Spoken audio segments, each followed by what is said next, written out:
ನಾವೆಲ್ಲರೂ ಕೂಡ ಮಾಲೆ ಹಾಕಿ ವ್ರತ ಮಾಡಿ ಇರುಮುಡಿಯನ್ನು ಕಟ್ಕೊಂಡು ಆ ಅಯ್ಯಪ್ಪ ಸ್ವಾಮಿಯ ದರ್ಶನಕ್ಕೆ ಹೊರಡ್ತೀವಿ.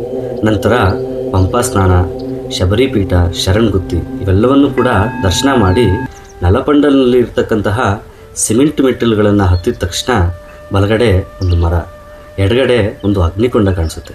ಹಾಗೆ ನೇರವಾಗಿ ನೋಡಿದ್ರೆ ಫಳಫಳ ಹೊಡೆಯುವಂತಹ 18 ಮೆಟ್ಟಿಲುಗಳು ಕಾಣಿಸುತ್ತೆ. ಆ ಪವಿತ್ರವಾದಂತಹ 18 ಮೆಟ್ಟಿಲು ಕಂಡ ತಕ್ಷಣ ಮಾಲೆ ಹಾಕಿರುವಂತಹ ಪ್ರತಿಯೊಬ್ಬ ಸ್ವಾಮಿಯ ಕಣ್ಣಲ್ಲಿ ನೀರು ಬರುತ್ತೆ. ಅದೇ ಆನಂದ ಬಾಷ್ಪ.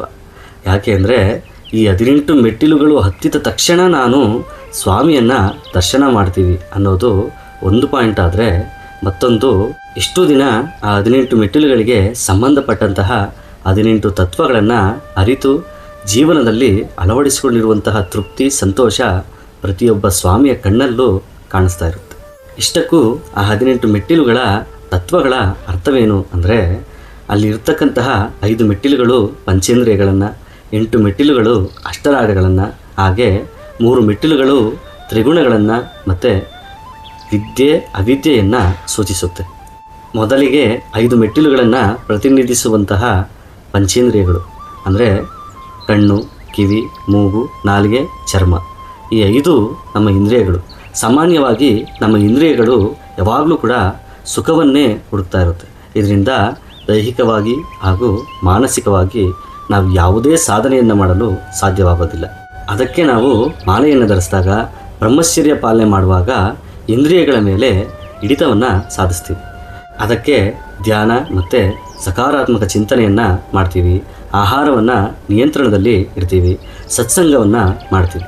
ಇದರಿಂದ ನಮ್ಮ ಜೀವನದಲ್ಲಿ ನಮ್ಮ ಮನಸ್ಸು ಯಾವುದೇ ರೀತಿಯಾಗಿ ಗೊಂದಲಕ್ಕೆ ಒಳಗಾಗದೆ ಸರಿಯಾದ ಸಮಯಕ್ಕೆ ಸರಿಯಾದ ನಿರ್ಧಾರಗಳನ್ನು ತೆಗೆದುಕೊಂಡು ಮುನ್ನಡಿತೀವಿ. ನಂತರ 8 ಮೆಟ್ಟಿಲುಗಳನ್ನು ಪ್ರತಿನಿಧಿಸುವಂತಹ ಅಷ್ಟರಾಗದ್ವೇಷಗಳು ಕಾಮ, ಕ್ರೋಧ, ಲೋಭ, ಮೋಹ, ಮದ, ಮಾತ್ಸರ್ಯ, ಹೆಗ್ಗಳಿಕೆ ಅಥವಾ ಡಂಬತನ, ಅಸೂಯೆ. ಈ ಅಷ್ಟರಾಗಗಳನ್ನು ನಾವು ಹಿಡ್ಕೊಂಡಿರೋದಿಲ್ಲ. ಈ ಅಷ್ಟರಾಗಗಳೇ ನಮ್ಮನ್ನು ಹಿಡಿದು ಪೀಡಿಸುತ್ತದೆ. ಅದಕ್ಕೆ ನಮ್ಮ ಸನಾತನ ಧರ್ಮದಲ್ಲಿ ಈ ಅಷ್ಟರಾಗಗಳನ್ನು ಬಿಡು ಅಂತ ಹೇಳೋದು ಮಾತ್ರವಲ್ಲದೆ ಅದಕ್ಕೆ ಪರಿಷ್ಕಾರಗಳನ್ನೂ ಕೂಡ ನಮ್ಮ ಸನಾತನ ಧರ್ಮ ನಮಗೆ ಕೊಟ್ಟಿದೆ. ಹಾಗಂದರೆ ಹೇಗೆ? ಉದಾಹರಣೆಗೆ ಗುರುಗಳು ಹೇಳ್ತಾರೆ, ಕಾಮದ ತಂಟೆಗೆ ನೀನು ಹೋಗಬೇಡ ಅಂತ. ಅಂದರೆ ಕಾಮವನ್ನು ಯಾರೂ ಕೂಡ ಜೊತೆಲಿ ಇಟ್ಕೊಂಡು ಓಡಾಡೋದಿಲ್ಲ. ಆ ಕಾಮವೇ ನಮ್ಮನ್ನು ಹಿಡಿದು ತುಳಿತಾ ಇರುತ್ತೆ. ಅದಕ್ಕೆ ಪರಿಷ್ಕಾರ ನಮ್ಮ ಅಯ್ಯಪ್ಪ ಸ್ವಾಮಿಯ ದೀಕ್ಷೆ ಹೇಳುತ್ತೆ. ಅದನ್ನು ಕೂಡ ನಮ್ಮ ಗುರುಗಳೇ ಬೋಧನೆಯನ್ನು ಮಾಡ್ತಾರೆ. ಬ್ರಹ್ಮಚರ್ಯ ಪಾಲನೆ ಮಾಡು, ನೆಲದ ಮೇಲೆ ಮಲಗು, ಮಿತಾಹಾರ ಮತ್ತು ಸಾತ್ವಿಕ ಆಹಾರವನ್ನು ತಗೋ, ತಣ್ಣೀರಲ್ಲಿ ಸ್ನಾನ ಮಾಡು. ಈ ರೀತಿಯಾಗಿ ಪ್ರತಿಯೊಂದು ವಿಷಯವನ್ನು ಕೂಡ ಗುರುಗಳು ದೀಕ್ಷಾ ಸಮಯದಲ್ಲಿ ಹೇಳ್ತಾ ಇರ್ತಾರೆ ಅಲ್ವಾ. ಇದರಿಂದ ನಾವು ಶುದ್ಧ ಸಾತ್ವಿಕ ಜೀವನವನ್ನು ನಡೆಸಬಹುದು. ನಮ್ಮ ಮನಸ್ಸನ್ನು ನಿಗ್ರಹದಲ್ಲಿ ಇಟ್ಕೊಳ್ಬಹುದು. ಮನುಷ್ಯ ಯಾವುದೇ ತಪ್ಪು ಮಾಡಬೇಕಾದ್ರೂ ಒಂದು ರಾಗ ಮತ್ತೊಂದು ದ್ವೇಷ, ಇವೆರಡೇ ಕಾರಣವಾಗಿರುತ್ತೆ. ಇವೆರಡನ್ನು ಹಿಡಿತದಲ್ಲಿ ಇಟ್ಕೊಳ್ಳೇಬೇಕು. ಇಲ್ಲವಾದರೆ ನಮ್ಮ ಜೀವನದಲ್ಲಿ ಬರುವಂತಹ ಕಷ್ಟಗಳಿಗೆ ನಾವೇ ಜವಾಬ್ದಾರರಾಗಿರ್ತೀವಿ. ಅದಕ್ಕೆ ಸಾಕ್ಷಾತ್ ಅಯ್ಯಪ್ಪ ಸ್ವಾಮಿ ಹೇಳ್ತಾರೆ, ಈ ಅಷ್ಟರಾಗಗಳು ನಿನಗೆ ಒಳ್ಳೆಯದಲ್ಲ. ಇವೆಲ್ಲವನ್ನು ಕೂಡ ಹಿಡಿತದಲ್ಲಿ ಇಟ್ಕೊಂಡು ಆ 18 ಮೆಟ್ಟಿಲುಗಳನ್ನು ದಾಟಿ ನನ್ನ ದರ್ಶನವನ್ನು ಮಾಡು ಅಂತ. ನಂತರ ತ್ರಿಗುಣಗಳು, ತಮೋಗುಣ, ರಜೋಗುಣ, ಸತ್ವಗುಣ. ಈ 3 ಗುಣಗಳು ಪ್ರತಿಯೊಬ್ಬರಲ್ಲೂ ಸಾಮಾನ್ಯವಾಗಿ ಇದ್ದೇ ಇರುತ್ತೆ. ಆದರೆ ಅವರ ಜೀವನ ಶೈಲಿ ಮತ್ತು ಆಲೋಚನೆಗಳ ಮೇರೆಗೆ ಯಾವುದಾದ್ರೂ ಒಂದು ಗುಣ ಅವರ ಮನಸ್ಸನ್ನು ರೂಲ್ ಮಾಡ್ತಾ ಇರುತ್ತೆ. ಅದೇ ನಮ್ಮ ಆರಾಧ್ಯ ದೈವ ಧರ್ಮಶಾಸ್ತ್ರರನ್ನು ಉದಾಹರಣೆಗೆ ತೆಗೆದುಕೊಂಡ್ರೆ, ಪುರಾಣಗಳ ಕಾಲದಲ್ಲಿ ತಮೋಗುಣ ಪೂರಿತವಾದಂತಹ ಮಹಿಷಿಯನ್ನು ಸಂಹಾರವನ್ನು ಮಾಡ್ತಾರೆ. ಹಾಗೆ ಕಲಿಯುಗಕ್ಕೆ ಬಂದರೆ ಪಳಿಂಜವರ್ಮ ತನ್ನ ರಜೋಗುಣ ಪೂರಿತವಾದ ಕೆಲಸ ಅಂದರೆ 108 ಕನ್ಯರನ್ನು ಬಲಿ ಕೊಟ್ಟರೆ ಚಿರಂಜೀವಿ ಆಗಿರಬಹುದು ಅನ್ನುವಂತಹ ಕೆಲಸವನ್ನು ಮಾಡಲು ಹೋದಾಗ ಆ ಧರ್ಮಶಾಸ್ತ್ರ ಅವರಿಗೆ ಬುದ್ಧಿ ಹೇಳಿ ಸಂಸ್ಕರಿಸ್ತಾರೆ. ಅದೇ ರೀತಿಯಾಗಿ ಶಬರಿಮಾತೆಯ ಶುದ್ಧ ಸತ್ವ ಭಕ್ತಿಯನ್ನು, ಸಾತ್ವಿಕ ಭಕ್ತಿಯನ್ನು ಸ್ವೀಕಾರ ಮಾಡ್ತಾರೆ. ಅಂದರೆ ಈ ತಮೋಗುಣ ರಜೋಗುಣಗಳನ್ನು ತಿರಸ್ಕಾರ ಮಾಡಿದ್ರೆ ಸತ್ವಗುಣ ನಮ್ಮನ್ನು ಮುನ್ನಡೆಸುತ್ತೆ.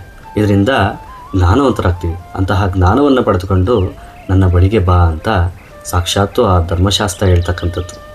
ನಂತರ ಅವಿದ್ಯೆ ಮತ್ತು ವಿದ್ಯೆ. ಅವಿದ್ಯೆ ಅಂದರೆ ಅಜ್ಞಾನ, ವಿದ್ಯೆ ಅಂದರೆ ಜ್ಞಾನ. ಈ ಪಂಚೇಂದ್ರಿಯಗಳನ್ನು, ಅಷ್ಟರಾಗಗಳನ್ನು, ತ್ರಿಗುಣಗಳನ್ನು ಸರಿಯಾದ ರೀತಿಯಲ್ಲಿ ನಿಯಂತ್ರಣದಲ್ಲಿ ಇಟ್ಕೊಂಡ್ರೆ ಅಜ್ಞಾನವೆಂಬ ಕತ್ತಲು ದೂರವಾಗಿ ಜ್ಞಾನವೆಂಬ ಬೆಳಕು ನಮ್ಮನ್ನು ಸುತ್ತುವರಿಯುತ್ತೆ. ಆಗ ತತ್ವಮಸಿ. ತತ್ ಅಂದರೆ ಅದು, ತ್ವಂ ಅಂದರೆ ನೀನು, ಅಸಿ ಅಂದರೆ ಆಗಿದೆಯಾ. ಇವೆಲ್ಲವನ್ನು ಮಾಡಿದ್ರೆ ನೀನು ನಾನೇ ಆಗ್ತೀಯಾ ಅಂತ ಅಯ್ಯಪ್ಪ ಸ್ವಾಮಿ ಮಹೋನ್ನತ ವಾಕ್ಯವನ್ನು ಕೊಟ್ಟು ನಮ್ಮನ್ನು ಅವರಲ್ಲಿ ಲೀನವನ್ನು ಮಾಡಿಕೊಳ್ತಾ ಇರ್ತಾರೆ. ಇದಕ್ಕೆ ಪ್ರತಿರೂಪವೇ ನಾವು ತೆಗೆದುಕೊಂಡು ಹೋಗುವಂತಹ ತುಪ್ಪದ ತೆಂಗಿನಕಾಯಿ. ಶರೀರವೆಂಬ ತೆಂಗಿನಕಾಯಿಯು ಬೆಂಕಿಗೆ ಆಹುತಿಯಾದರೆ ಆತ್ಮವೆಂಬ ತುಪ್ಪವು ಸ್ವಾಮಿಯಲ್ಲಿ ಲೀನವಾಗುತ್ತೆ. ನೋಡಿ, 18 ಮೆಟ್ಟಿಲುಗಳ ತತ್ವಗಳು ಎಷ್ಟು ಅದ್ಭುತವಾಗಿದೆ ಅಂತ. ಇವೆಲ್ಲವೂ ಕೂಡ ನಮ್ಮ ಜೀವನದಲ್ಲಿ ಅಳವಡಿಸಿಕೊಳ್ಳೋದಕ್ಕೆ ಒಂದು ಸನ್ಮಾರ್ಗವನ್ನು ಭಗವಂತ ನಿರೂಪಿಸಿ ಕೊಟ್ಟಿದ್ದಾರೆ. ಹಾಗೆ ಆ 18 ಮೆಟ್ಟಿಲುಗಳನ್ನು, ಶಬರಿಮಲೆ ಸುತ್ತ ಇರತಕ್ಕಂತಹ 18 ಬೆಟ್ಟಗಳನ್ನು ಹಾಗೂ ಅದರ ಅಧಿದೇವತೆಗಳನ್ನು ಪ್ರತಿನಿಧಿಸುತ್ತಾರೆ. ಭೂತನಾಥ ಸದಾನಂದ ಸರ್ವಭೂತ ದಯಾಪರ ರಕ್ಷ ರಕ್ಷ ಮಹಾಬಾಹು ಶಾಸ್ತ್ರೇ ತುಭ್ಯಂ ನಮೋ ನಮಃ. ಆ ಧರ್ಮಶಾಸ್ತ್ರ ಎಲ್ಲರಿಗೂ ಕೂಡ ಒಳ್ಳೇದು ಮಾಡಲಿ. ನನ್ನ ಮನಸ್ಸಾಳುವ ಅರಸನೇ ಶರಣಮಯ್ಯಪ್ಪ.